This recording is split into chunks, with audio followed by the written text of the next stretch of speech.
Coming up this week, Off-Screen. Matt Damon is the Martian. Michael Fassbender goes Shakespearean in the Scottish film. And Robert De Niro goes back to work in The Intern. All those to come and more Off-Screen. This is Off-Screen. Off-Screen.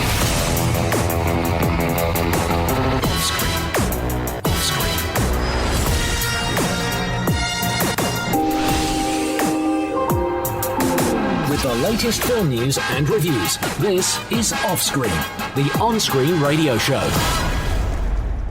Welcome to Off-Screen, I'm Van Connor. My name is Kase Allen. So should we start with The Intern then, Kase? Yeah, let's start with Intern. It's Robert De Niro and it's Anne Hathaway. Can I just take a minute, by the way? It's very nice to have you back, because I had a week away and I did the show with Calvin. Yeah, but how was that? How is he? It was a barrel of laughs. He's always a delight. But you know what? I just miss having you around, my partner in crime. Oh, you know how sir. it is. You flatter me. And now we're back with a Robert De Niro film. So Yeah. what could be better for our reunion, you think? That's it. Devil Wears Prada times 2.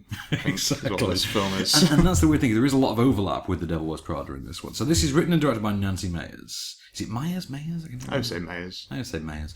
Yeah. Written and directed by Nancy Meyers. Stars Robert De Niro as a recent retiree. He's also widowed. Because he is widowed, he doesn't know what to do with his time. As he puts it at the beginning of the film, he was always under the belief that you retired and then you spent the time together as a couple. And however, when the couple is no longer a couple, when death has torn them asunder, he's left to his own devices and he doesn't quite know what to do. So he stumbles upon an ad for a senior citizens internship program, which he readily applies for because he frankly just misses having something to do. And then he goes and finds himself the sort of in a would-be PA of sorts for the young put-upon boss of a new startup, played by Anne Hathaway, and an unlikely bond starts to form between the pair. Friendship develops as you would expect, and of course, here's a clip. So you're on Facebook, huh? Well, I've been trying to figure it out. I joined about 10 minutes ago. Well, better late than never. You want some help? I'd love some, but really, you've got better things to do. No, I need a diversion. You have a photo of yourself? No, I need one. If you want to look up all those hotties from high school, you do. Say cheese. Cheese. That's cute. Okay, I just need to send that to you. All right, so there are all these questions for your profile that you can answer if you want to or not, like religious views, political views, people who inspire you. Jules Austin.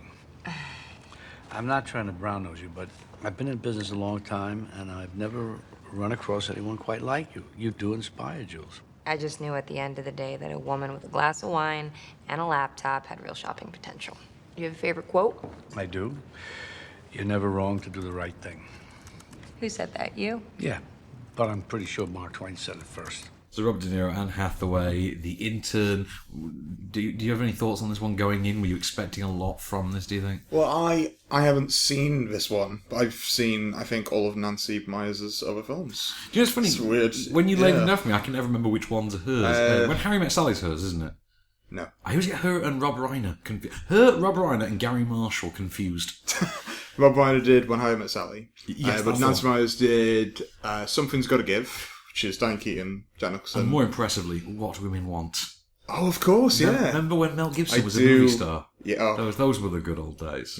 So you've got The Intern, which, Robert De Niro is fully awake in this one. Makes a change, doesn't it? Credit where It's Grudge Match. He's fully awake. He's a lot of fun in it. He's doing that thing that he does quite well, which is, I'm just going to be the gruff-faced straight man, as it were, and I'll respond to the absurdity of the youthful, tech-based world. So, you've got, 20-something guys saying bro and fist-bumping and things like that. And you've got Robert De Niro in the middle of them being like, I don't get it, what's wrong with you kids, that kind of thing. Does he do like a fist bump at the end of the film? He does a bit early on where a guy does the fist bump thing to it and he does like 2 punches to it instead. Amazing. So you kind of have to have that gag. Yeah. And then you've got Anne Hathaway, who is playing Anne Hathaway. In that way that you look at Anne Hathaway and you don't see a sexy screen starlet, you see clearly the smart girl in her class at school. the teacher's pet, as it were. And she's playing that here in that sense. And, it's not a very challenging film. It's very predictable, and it's very soft and gooey and unchallenging. Easy watch. Yeah, it is an imagine. easy watch. Yeah. But because it is so easy and unchallenging, it does threaten at times to become a little boring. And it's just not that it's boring. You will smile and you will laugh occasionally. But you will just feel like it's being phoned in. And because everyone involved in it has done this so many times, it is being phoned in to an extent. It's just being phoned in by people who can make really good phone calls. If you know what I mean? You know what I mean?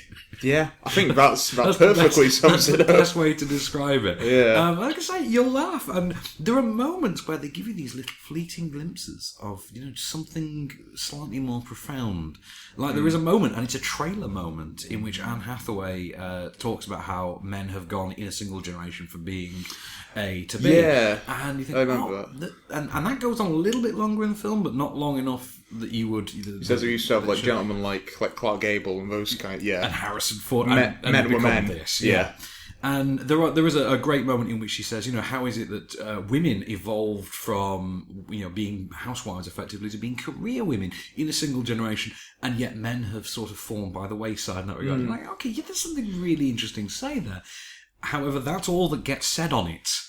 And it's a real shame because, the film's enjoyable enough, but it is unthreatening, it is unchallenging. And like I say, phoned in, but a really good phone call. So should we do some film news then? Let's do some film news. Let's do some film news, because it has been a busy week. Shall I give you the really harsh news first? Sock it to me. Right. What is it? How old is Helen Mirren, Case? Off the top of your head, do you know? She's in her early 70s, isn't she?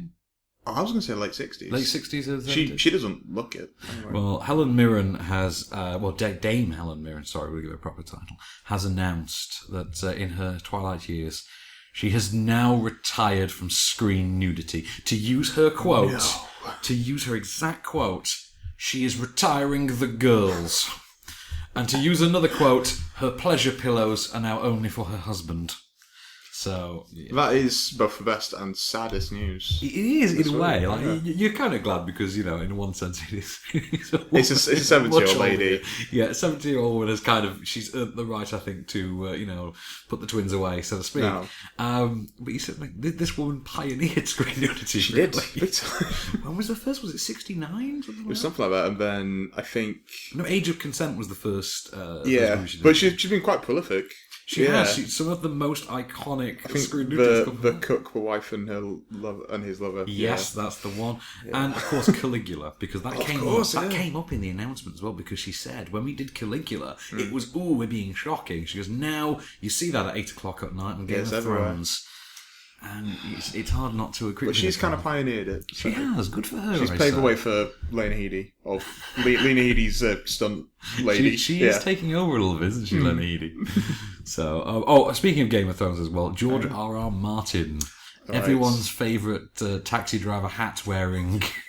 Is it a taxi driver hat? Fisherman's hat? It's kind of like a tugboat captain. It's like an old-timey stagecoach conductor. It is like a steam train conductor, yeah. Yeah, and he wears like the dungarees as well. Well, he's had to go on and debunk a series of rumours that have come up that he has been misquoted. The rumours have come out of a misquote that he has said, "Oh, there'll be a Game of Thrones movie." No, there won't. No, and it doesn't need to be. Not at all. And also, could you imagine if someone hired George R.R. Martin to write a movie? Oh, you'd never see the screenplay. No, you'd never. No, we'd be dead before they actually produced the screenplay. You'd have to cryogenically freeze him. You really would. You'd have to freeze him until voice recognition had just reached. Until you could think your thoughts onto the page. Yeah, you can tap into his mind. There is that. So, of course, there's the Ghostbusters news. We got to talk about that. Sony have announced development of an animated Ghostbusters movie. I used to love that show. The 87 one. It's great. Do you know who oversaw that series? I don't know. Right, because you're going to love this. Right, the man who oversaw the Ghostbusters animated series in 1987, through to its conclusion in, I think, about 1993, which is way longer than I thought it went on for, was none other than J. Michael Straczynski, who was the showrunner and writer of Babylon 5 and wrote the Thor movie in 2010. No way. He wrote the Amazing Spider-Man comic books. Bring him back. Yeah, Bring him why back, not? Chris. But he also wrote Sense8, I think, with the Wachowskis. Oh, I've just started watching it. Yeah, I've not seen past the pilot. It's okay so far. It's got Tuppence Middleton in it, so I will check it out at some point. I'm a big fan of Middleton. So let's see what else we've got then. One more piece, I think. Oh, The Walk. We're going to talk about The Walk. Oh, yeah, of course. Heard about this? It should come with a health warning, apparently. Vertigo. Does it vertigo and like nausea. People? Yeah, vertigo and nausea. If you watch it in 3D. IMAX 3D, apparently, and this is apparently being put down to the most backhanded compliment you've ever heard. It's a combination of the stereoscopic 3D and Zemeckis' technical wizardry. To which you think, you know what, fair enough. I felt nauseous after the Polar Express. I'm going to say, from the director of Beowulf. After Polar Express, I felt rather ill, but I don't think it had anything to do with the 3D. I think A Christmas Carol is much worse. You think Christmas Carol's worse than... Terrible. Oh, no. It was Polar Express for me. I hated that film so much. Right, should we look at the box office top 10 then? Let's do the top 10. Number 10. We have Bill. Bill, which is hanging in their second week. Why not? I'm a big fan of it. Yeah. I can say it is my favourite movie about anything to do with Shakespeare that's out at the moment, which we'll get to in more detail later, because I genuinely did sit there through Fassbender's performance and say, actually, I kind of wish I was watching Bill again. So that is a controversial preview right there to what's to come. Kind of is. Yeah. No, I think it's a lot of fun. Matthew Bainton is a lot of fun in it as the young Shakespeare. There's a great cameo from Damian Lewis in there as well. And I forget the name of the actor who plays King Philip II of Spain. And they always have this King Philip II, I think they call him at one point. But I think it's a lot of fun. I love Helen McCrory's version of Queen Elizabeth at one point. I think that's absolutely terrific. That's some good casting. Right? It is really good. It's such a pretty voice. You know, I think it's great. It's a lot of fun. I'm not really overly familiar with the horrible histories, but I'm intrigued by it now, having seen this film. You should definitely go back and watch it. Number 9. We have Pixels, which I have now seen. Have you now seen Pixels? I've seen it. It's back in, isn't it? It's come back in. It's come back with a vengeance. I definitely agree with you. My point about it is, why does Jane Krasinski only say 9 words in the entire film? Is she the first lady? I can't remember. Jane Krasinski. She is. I do think it's a harmless family film. It's nothing more than that. I don't think it's meant to be anything more than that. And Adam Sandler has dialed it down. Although, I do maintain Peter Dinklage is so completely wasted in it. Absolutely. You just think, you could have gotten... This would have been funnier if it were Vern Troyer or the guy who plays the janitor's assistant in Scrubs. Oh, you know him, Randall? Name? I want to say Randall. He plays Randall in Scrubs. Yeah. He's in a load of things. I do not know his name. Up, he just pops up. Number 8. Oh, it's still there. What you got? The Empire Strikes Back. Oh, man, again? I never thought I would feel this way about one of my favourite all-time films. Oh, what? You see, you won't have caught this. Last week, Calvin did decide to inform us he'd actually tried to go and see Secret Cinema's Empire Strikes Back. And he found out that the tickets would have cost him 80 quid. Pass. And yeah, that's kind of me too. Just stay at home, watch it on Blu-ray. I love though that he did actually list a costume as one of his requirements for going. He factored it into the cost of the total. I'm like, what? Why? What was his costume? I didn't ask. No, better to just. Knowing Calvin, it's probably an Ewok. I don't know. That's why it's so expensive. Old fake fur. Number 7. M. Night Shyamalan's The Visit. Yay! Oh, the child raps. Oh, the child can rap. That's how we know there's something wrong with the grandparents, because they claim to like it. Nobody likes it, kid. Not nobody, not know how. It's more of a Blumhouse film than it is a Shyamalan film, until you get to the very, very end, and there is this just ghastly, bolted-on sort of emotional coda. And I don't know. The grandparents are fairly enjoyable in it.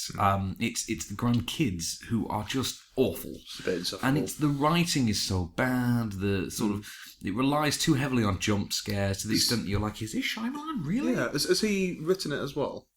I believe he's co-written, but no, didn't do anything for me. Sadly, it's just another Blumhouse film. Number 6. Straight in, we have Solace. Why is this so high in the top 10? Right, have you seen this? No, Have you had the pleasure? I don't want to watch it. I did text you after I saw it, didn't I? Wow.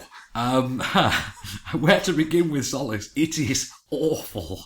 It is so painfully bad. I sat in a room full of critics, and when it got to the end credits and the words executive producer Anthony Hopkins came up on screen, Alan Frank loudly proclaimed, "That explains it." And you think, yeah, actually that kind of does, because you can always tell when an actor has produced the film they're in, because the film is awful. It's so bad. And you've got Jeffrey Dean Morgan who's doing that. I'm the lantern-jawed grizzled cop thing. I'm the dime store Javier Bardem. I knew you were going to say that. Yes, he's the dime store Javier Bardem. And you've got Abby Cornish, who's just like, you couldn't afford Alicia Vikander. Yeah. And Colin Farrell. He just had like a weekend free off True Detective. Yeah. Colin Farrell just had a weekend free. And Anthony Hopkins, who just really wanted a thriller again. And you're thinking, well, congratulations, Tony. Sir Tony, because all you've managed to do here is change the spectrum. You've managed to readjust the spectrum of the Anthony Hopkins thriller quality level from Fracture at the top end to the right at the bottom end. No, the right has now moved up to the middle of the spectrum. Solace has now moved to the end of the spectrum. That is rough. That is rough, isn't it? Unfortunately, it deserves it. Number 5. Inside Out. Non-mover. He's still in there, isn't he? Yeah, it's great. What is left to say about this film? It is terrific, and I love the cast, and I love Bing Bong. I love Bing Bong. The foot is down, the foot is down. Number 4. Okay, this is straight in. Miss You Already. Which I liked very much, actually. Yeah, I thought you might like this. I did like it, and because it was one of those. It made you laugh, it made you cry. Sometimes it did at the same time. It had Paddy Considine being a very charming Paddy Considine. It had one of the greatest male responses to childbirth sequences I've ever seen in a film. Which, if I tell you it involves Skype and an oil rig, does that kind of give you an idea of how? I'm trying to piece those two very different things. Yeah. Involves Skype and an oil rig. Okay. You've got Dominic Cooper, who I want Dominic Cooper to be a star one day, but I don't think it's ever going to happen. I think we shall see him in better roles after Preacher comes out. You think? Yeah. I hope so. I think he deserves it. And I say this because I'm such a huge fan of The Devil's Double. And then, of course, great film. I love it. It was my film of 2011.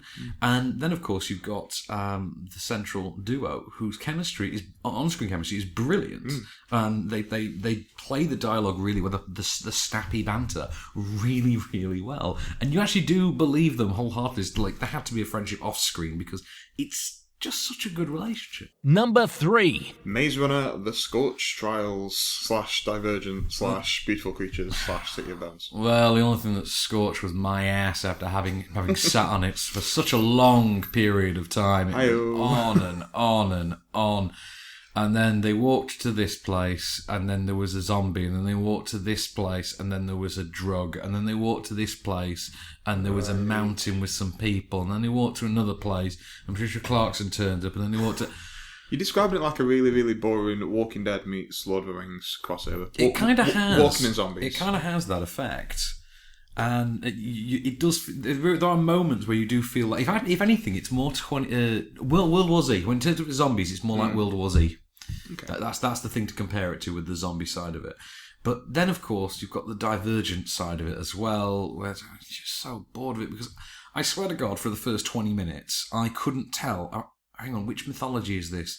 Is this the one? Is this the faction one? Is this the one where they've been walled in the city and everything outside is dead? Or is hang on, is that the one? I can't tell anymore. Is there an evil capital? Well, of course there is, because there isn't. There's always an evil capital, but was the first movie the one that had Kate Winslet in it?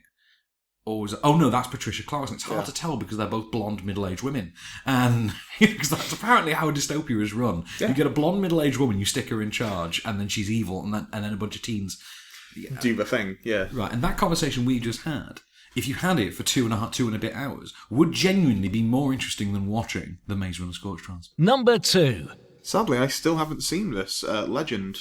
You've not seen this one? No, Tom Hardy Squared. Tom Hardy Squared. It's like a cartoonish Scorsese movie. I'm fine with that. It's a cartoonish Scorsese movie. Yeah. The worst thing about it, I think, is the voiceover. It's got this horrible Emily Browning voiceover. Yeah. London in 1960. No, everybody knew the craze. And you're like, why don't you speak like that in the film? If that's you narrating, why do you act with a completely different voice? She just grew up into Barbara Windsor. Yeah, It is. got Like, it. you see her in the film and she's perfectly fine, and then she does the voiceover, which she presumably recorded 6 months after filming ended.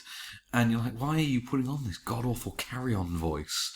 And then, of course, you've got Tom Hardy, who is as fun as you would expect, although, as a very, very strange consequence of it, you find yourself liking, I think it's Reggie, more than Ronnie, because it's the first time Tom Hardy is, in a long time, that Tom Hardy has come close to playing something resembling a regular guy. And you're like, wow, there's a lot of novelty to this. He can actually do that. Yeah. He's a normal person.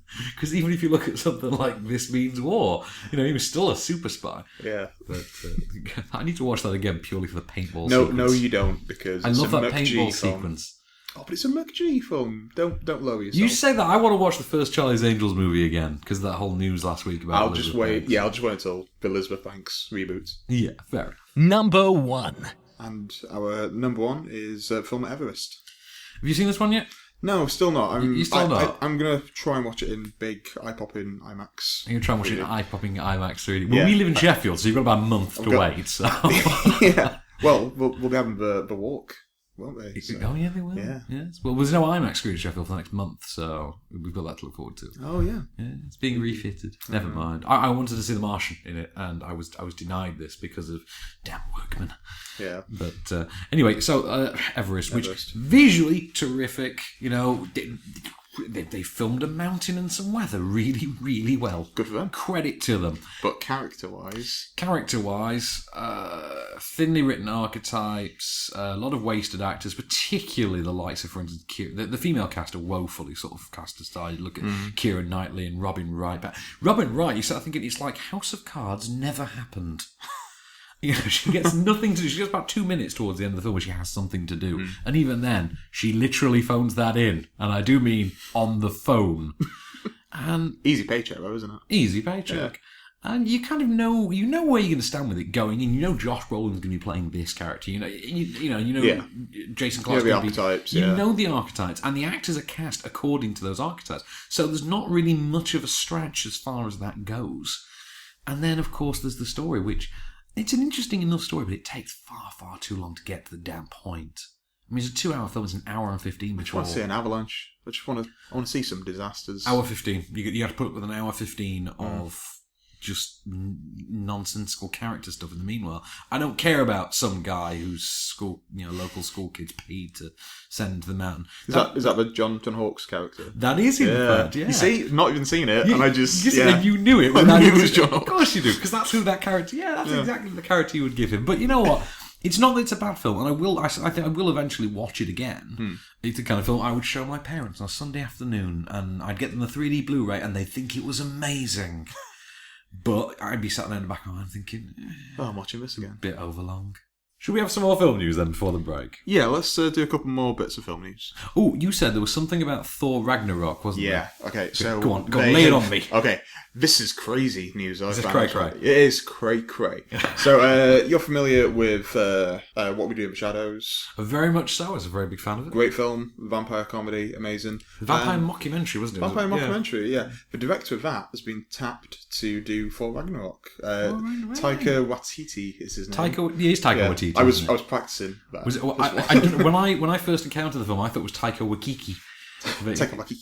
It's Waititi, Yeah, isn't it? but he's Is been he tapped actually for in it. the film? Is he one of the actors in the film? He is, isn't he? Yeah, he plays The kind of 18th century main dandy. one. Yeah, Yeah. he's great. He's great, isn't Yeah. he? The one that ends up with Vigo. like the... Vigo, I wanna say? I think it's Vigo, yeah. There you go.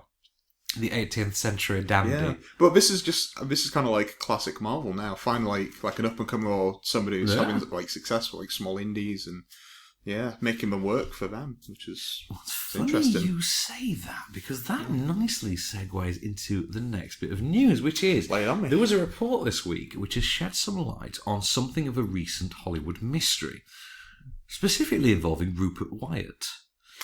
Oh, of course. Now, if you remember, Rupert Wyatt recently dropped out of Gambit, the X-Men spin-off starring Channing Tatum. Channing Tatum. Yeah, Channing Tatum, Yeah. or Chantate, as Tate. John Colson and Kelly Needham and myself refer to him. Now, the thing is, this isn't the first time that Rupert Wyatt has taken on a project and then left it suddenly. There was also the Alexander Litvinenko drama. He dropped out of that. Yeah. There was Agent X or Agent 13? I can't remember. With Charlize Theron, there was that as well. I think it's 13. He was going to do The Second Apes as well. He was going to do Dawn of the Planet of the Apes as well. Yeah. And, he's dropped out of all of them after signing on, and it's always remained a bit of a mystery as to exactly why. They usually give scheduling conflicts. You know, that old chestnut. Yeah. Well, now it's come out that in actuality, it's because he doesn't like working to committee. If he can't deliver his vision, he doesn't feel confident in taking the role, and he would rather give up and walk away than deliver something that he doesn't feel is perfect in his mind. Yeah. You know what? Fair play to him. Works for David Fincher, doesn't it? It works for David Fincher. Yeah. Why not? That's why we haven't got a David Fincher Steve Jobs movie coming out. Yeah. Well, that, and they didn't want to pay him an extortionate amount of money. Yeah, we didn't want Christian Bale to do it. Exactly. Yeah. But he also, I'm sure he demanded something like $30 million for it. It was something. He demanded something ridiculous. Something crazy. With the latest film news and reviews, this is OffScreen. And we're back. So, what do we got to come next then? Should we take a look at the Scottish film? The Scottish film. We're not allowed to say the name because we don't want a curse to be fallen upon our We do houses. not, do we? No. We do not want to be cursed. So we've got the Scottish film, based upon William Shakespeare's The Scottish Play, starring Michael Fassbender, the German actor. Is he German-Irish, Michael Fassbender? He is German-Irish. He's German-Irish, isn't he? Yes, we've got the Scottish film based on the Scottish play, starring the Irish-German actor and the French lady. The French lady. And the French lady. So we're really getting... and then it's all directed by Justin Kurzel. I'm not particularly familiar with Justin Kurzel. He is Australian, I think. So it's from the Australian director. I think it's either New Zealand or Australian. Okay, should we say Australia? Australasian. Let's cover our bases. We'll call it Australasian. So remember when you were in school and you had to learn the continent? You're like, oh, it's Australasia. You have never used that term ever again in your life. And that's why, because it's nonsensical. Anyway, now we have finally used it. So, of course, the Scottish film is the story of... Can we say his name in that context? A Scottish man. A Scottish man with a famous name. Played by Michael Fassbender, who decides, basically, it is his destiny to kill the king, as it were. Played by David Thewlis in this version. And he is, of course, egged on by his own wife, Lady, Scottish name, played by Marianne Cotillard. And, of course, madness ensues. Here's a clip. What are these? Live you or are you that man may question?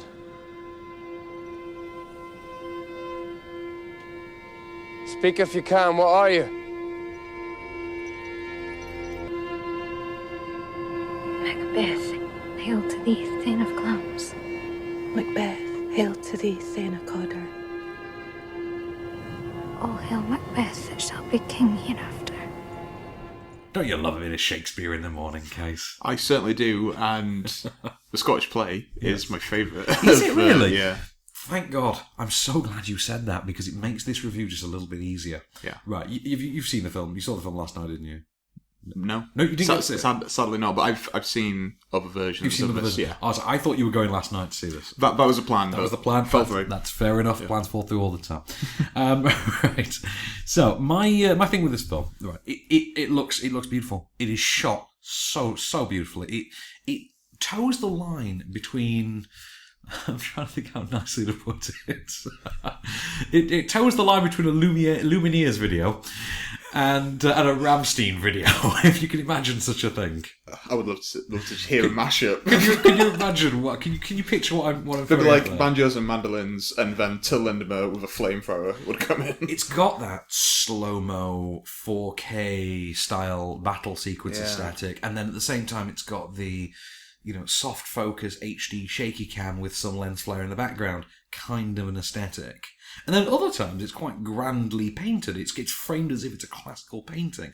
It's stunning to behold. I can't deny that. It is, without doubt, the most visually stunning Shakespeare adaptation ever. Seriously, ever. Now that sounds like hyperbole. It's not. This is it. This is the most stunning Shakespeare movie you will ever encounter. There's no other way to describe it. And you know what? It's helped by the wonderful performances of everybody involved. Terrific performances, great performances. Paddy Considine, Michael Fassbender, Marianne Cotillard, David Thewlis. Jack Rayner turns up and gives a good performance. The kid... Who'd have thought that could happen? Yeah. Transformers Age of Extinctions. Jack Rayner has turned up and delivered a great Shakespearean performance. Here's the underlying problem with it, however. And it's less to do with the film and more to do with the source material. And the problem very simply is, if you are not inclined to like the story before, this is not going to win you over, because although it's in a pretty package, and it's the prettiest, literally the prettiest package anyone has ever made out of it, it's still not going to win you over, because the story is still the story, and you can't undervalue the importance of the story. The story is everything, and if this story doesn't grab you, and the manner in which it's told has never grabbed you, this is not going to change that opinion. Now, you say you're a fan of it, you'll love this. Yeah. You'll love this because you already love the story. I find it when people say that they don't like this story. As strange as it sounds to me, I'm 50-50 on my Shakespearean terms, my Shakespearean stage work. There's some I like and there's some I don't. And for instance, who doesn't like Othello? Othello's great. I love Othello. I think it's very difficult to make a bad version of Othello. But you're going to prove me wrong now, aren't you? Who's made a bad version? The lead. Is it O? Is it all with Josh Hartnett? Yeah. Well, that's when you're contemporising it. But having said that, though, I did really like Coriolanus a few years back. I did. Just quick side note, when I saw that, 42 people walked out. It was a preview screen, and people just couldn't... We had that conversation at the time, didn't we? Yeah. People just could not hack it. I don't know why. I was savage watching and counting these people leave. I spoke to Craig Stevens from Sky Movies before I saw this film. And he described the film to me as, it's a hard watch. It's a really hard watch. I'm like, okay. I went in and I saw this and I thought, I can sort of see what he means, but it's no more difficult to watch than I would have expected of any sort of Shakespeare. You should have asked him if he was, like, if he knew Shakespeare. He did say he did do Macbeth at school, so... You said it. Oh, God. Oh, no. Oh, no. Oh, no. Sorry. It's out of the bag. Sorry. Okay. The curse is reversed. The curse is reversed. It's fine. I'm hoping Blackadder is factually accurate. Anyway. Right. So, but no, I like the film. I think on its own terms, it's terrific. I think on a general cinematic term, it's also impressive. But I think on an audience enjoyment term, it is really subjective. But I think it's subjective in that way that all Shakespeare adaptations are, unless you then start using contemporary language, in which case you open it up to slightly more mainstream accessibility. But I think it does limit itself by sticking to... It would have been quite interesting. I would have liked to have seen how this would have played with contemporary language in it. Well, we've seen that kind of thing before. I would have been intrigued, given the visual aesthetic of this and the performances involved. I would have been genuinely intrigued to have seen how it panned out with contemporary dance. I think it'd be interesting one day if someone makes one of these kind of films and does both. Yeah. Actually just makes a film twice. That'd be... Get like Baz Luhrmann on the phone, get him to... Could you imagine? That would be quite interesting, wouldn't it? Juliet, and then just put it out there and say to people, right, you decide which one you like better, or just alternate scenes. You could do like a mashup. Do a mashup film. That'd be quite interesting. So, should we have some film news then before we look at our final film of the week? Yeah, let's do some more. So, I mean, it's been a fair amount going on this week. There's Playmobil, of course. Oh, can't wait for that. Everything is alright. Everything is just okay. Everything's not awesome, but it's alright. Yeah. Yeah. So, Playmobil, Robbers, Thieves and Rebels is the name of the film. It has now gone into production. That's a great title. Yeah, can't fault that. Why not? This is one I quite like as well. Sarah Chalke, best known as Elliot in Scrubs. I had a big crush on her. Who didn't? Who didn't? She was such a dork, but she was so adorable. In fact, she was adorable before Zooey Deschanel made it cool. Yeah, absolutely. Well, she is going to be joining Jennifer Aniston, Julia Roberts, and Jason Sudeikis, and most bizarrely of all, Jack Whitehall, in Gary Marshall's upcoming Mother's Day, which is going to... It's another day film. It's another day film. Why is Jack Whitehall there? It's going to follow... I don't know. I don't know why Jack Whitehall's there. Do you think he might be playing a kooky offhand Brit? I think you might be correct. I think it's possible. So this is going to follow on from, is it Valentine's Day and New Year's Eve? New Year's Eve. Valentine's Day and New Year's Eve. That's it. There's only two of them, isn't there? I thought it was another one. No, I think this is the third, isn't it? I think there's just like kind of wishful thinking in my head. There was only 2 of these things. The Age of Ultron deleted scene. This is a conversation worth having. Is this Thor's jacuzzi? This is Thor's jacuzzi, because this makes no sense in the film, and I'll be honest, I have taken the mick somewhat since the film opened by saying, why is it that Thor can fly from middle heartland of America, Midwestern America, to London, stopping off to pick up a hoodie along the way, but he still needs Stellan Skarsgård to give him a lift to the cave? What is that? Why has he done that? Yeah. Why does he need Stellan Skarsgård to give him a lift?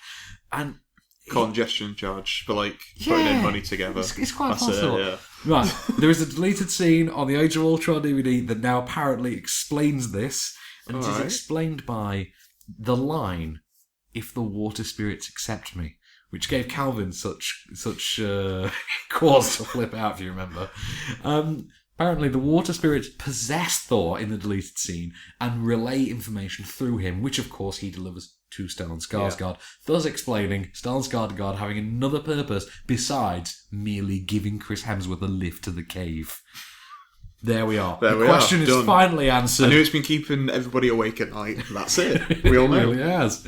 So shall we have one more then? We'll look at just one more. We've got a couple of really juicy ones though. I'll tell you what. I'll give you two. How about that? Oh, you spoil me, sir. First of all, Kong Skull Island.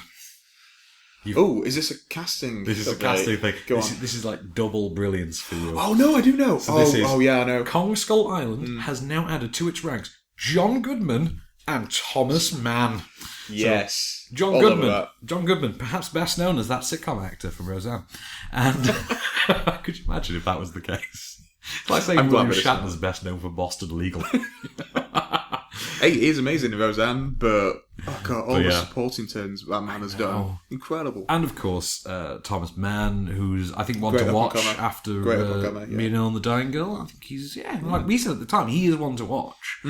And they have both joined the cast of Kong Skull Island. And the best part is, do you know who John Goodman's playing? I don't, actually. He is playing a government operative working for Monarch, which is the SHIELD-like organisation set up in Godzilla. So, could John Goodman be our Nick Fury?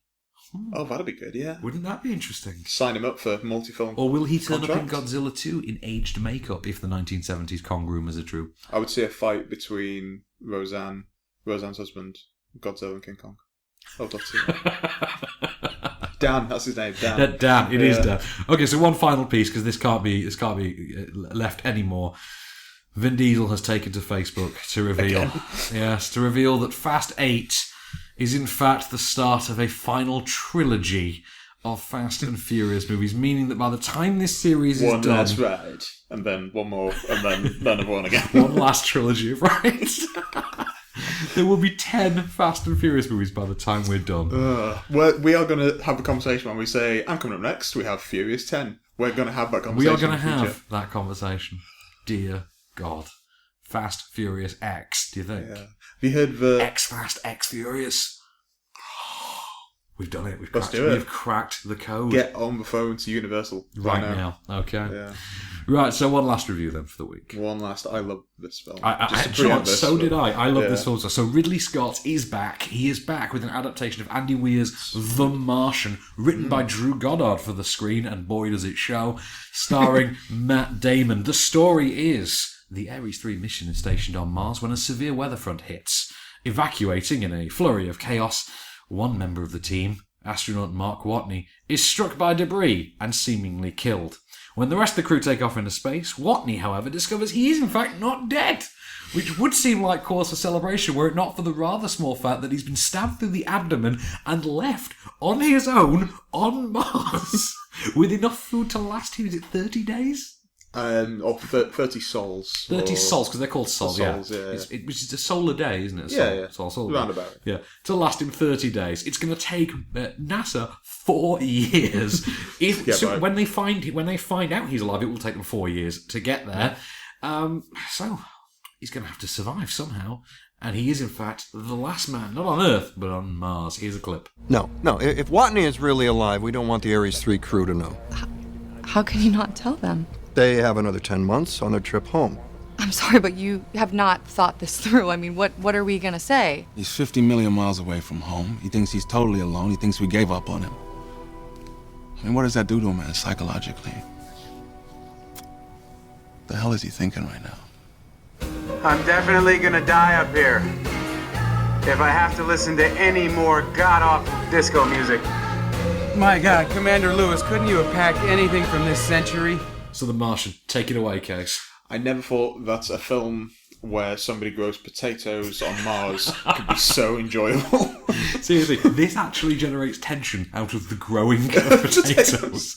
And that's the thing, because when the film's over, you'll never look at a potato in the same way again. But, yeah, it was great. Absolutely amazing. No, I was a big fan. I mean, there's a moment in which a very dour-faced Matt Damon simply just because he narrates a lot of the film to his video log, and it's a great storytelling mechanism. It works really well. It doesn't feel too tacky. It should, but it doesn't. Yeah. And I think a lot of that is Drew Goddard's writing, which is very glib, and Matt Damon's very in tune with the tone that's being shot for. And the combination of Drew Goddard's writing and Matt Damon's just general demeanour is perfect. But there's that moment in which he turns to the video log and says, "It's been 7 days since I ran out of ketchup." And you feel for him. You think, yep, really okay, do. yeah. He's there with his potato. His potatoes. Vicodin. And I thought it was a brilliant, brilliant film. It uses all of the sci-fi chops that Ridley Scott has demonstrated so aptly over the decades. And incidentally, it is the first great film Ridley Scott has turned out in a decade. I mean, since Gladiator, I would say. I was going to say Kingdom of Heaven, but I don't really like Kingdom of Heaven. No, I'm not a fan. Okay, so 10 for me, 15 for you. Fair enough. Yeah. So 10 years for me, 15 for you, yeah. And that's the thing, it's perfectly cast. Even the minor roles, even very, very minor roles, are just brilliant. And Benedict Wong, who should be that could be a nobody. It's just such a non-role. I first saw him in one episode of the IT Crowd. That was the first time I saw Benedict Wong. Was it the Countdown episode? It was, yeah. He plays Prime. Benedict Wong, I know from the series 15 Stories High with Sean Locke. Oh, was he in that? He was his flatmate, if you remember. And I think I've been a fan of his ever since. He's actually in Prometheus, if you remember, as well. He's one of the crew in Prometheus. Yeah. Which I presume is the Ridley Scott connection. That's a connection from there. Yeah. And there is a little bit of overlap. He gets a really good part in this as well. Like I'm saying, everybody's so well serviced in this. Exactly. Minor roles are cast so expertly, and they're not name actors, but they are sort of recognisable. Yeah. They are. Oh, it's people that guy know. From Yeah. Yeah. I mean, one of them is Troy from Community, playing Abed from Community. Yeah, strangely. And then you've got Kristen Wiig in this very as like a strangely, media. Yeah.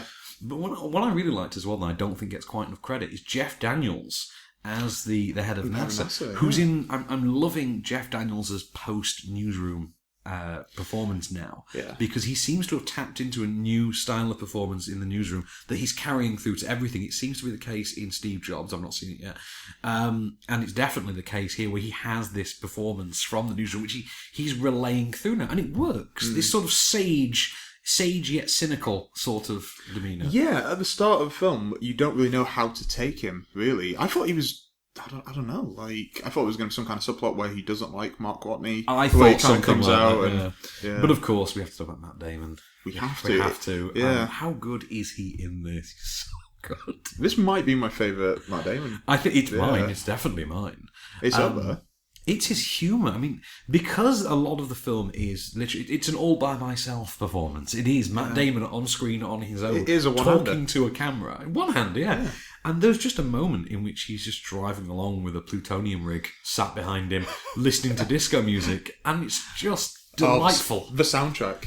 We have to talk about the soundtrack. That soundtrack is amazing. I had Starman stuck in my head for about a week after. That is the best use of Starman I have ever heard.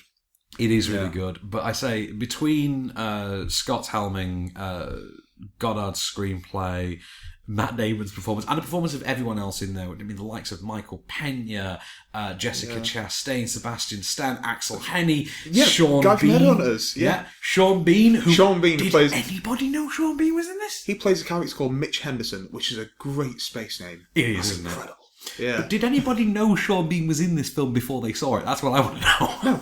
Nobody. But he's very good in it. He is, he's very good at it. You bloody coward.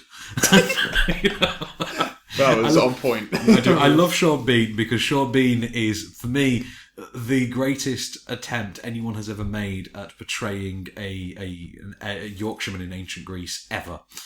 Because I forget who is it he plays in Troy. I can't remember. Is he on the side of Brian Cox? Is he on Brian No, he's on the Cox's side of team? Achilles. Because I just remember at one point. Oh yeah, I remember at one point hearing Sean Bean just, "Oh, all right, Achilles," and thinking, "What?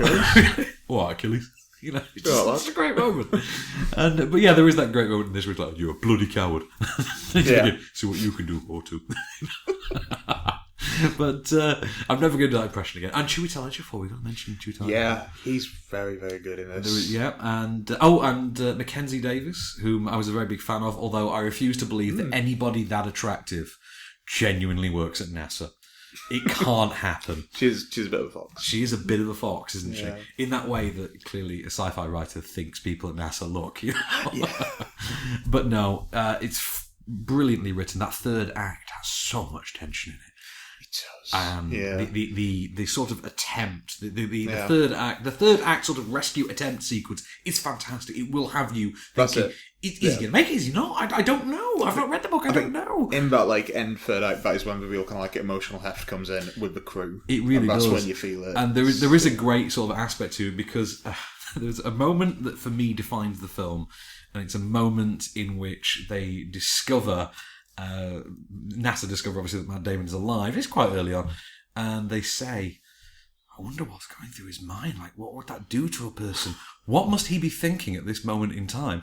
Cut to Matt Damon just looking depressed, listening to disco music, saying, "I am definitely going to die. I am just definitely going to die if I listen to any more of this music.